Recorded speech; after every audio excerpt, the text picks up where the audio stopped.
Au sorti de la réunion de crise à l'hôpital à Kintini de Douala, le ministre de la Santé publique déclare qu'aucun vol de bébé n'a eu lieu dans cette formation sanitaire. Nous avons revisité l'ensemble de son parcours clinique et nous sommes parvenus à des conclusions. La première conclusion, c'est que nous devons savoir qu'il n'y a pas eu de vol de bébé, puisqu'il n'y avait pas de bébé. Donc, pour qu'il y ait vol, il faut quand même qu'il y ait un bébé. Il n'y a pas eu de vol de bébé.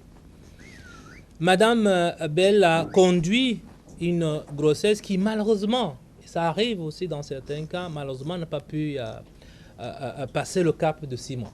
Et donc, les techniques de l'hôpital, c'est-à-dire les spécialistes, les gynécologues, nous ont parlé d'un avortement tardif.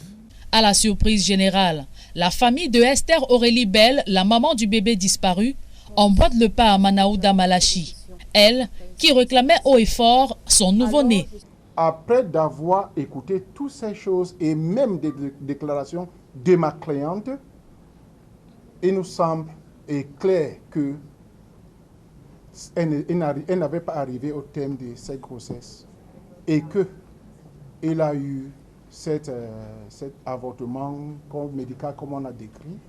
Et malgré le fait que nous n'avons pas vu, mais quelque chose qui est clair et qu'il n'y avait pas un enfant volé. L'on se souvient pourtant, il y a 3 jours, Dambel Esther affirmait devant nos caméras la durée de sa grossesse tout en réclamant justice. Que la justice soit faite réellement, puisque le directeur dit que j'ai fait un avortement. Il présente plutôt la bonne image de sa clinique, de son hôpital. Mais est-ce qu'il pense à moi? Je voudrais une justice.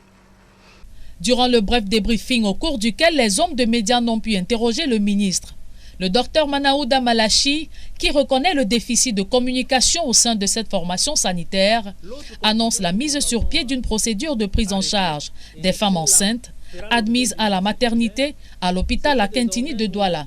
Quand nous recevrons une femme prête à accoucher dans ce service-là, on va lui poser la question si elle veut, oui ou non, être assistée par une personne de confiance. Et si oui, par qui?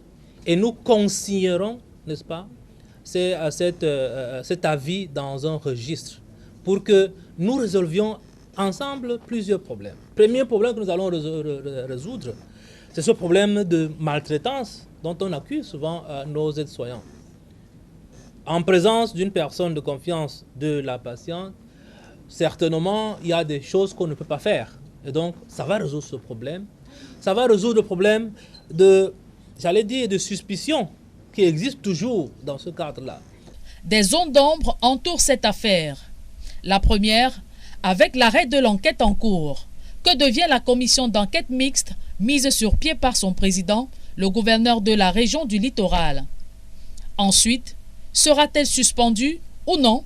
Enfin, si l'on s'en tient à la version des faits du directeur de l'hôpital à Kintini, qui évoque la thèse d'un avortement tardif, l'opinion ne cesse de s'interroger.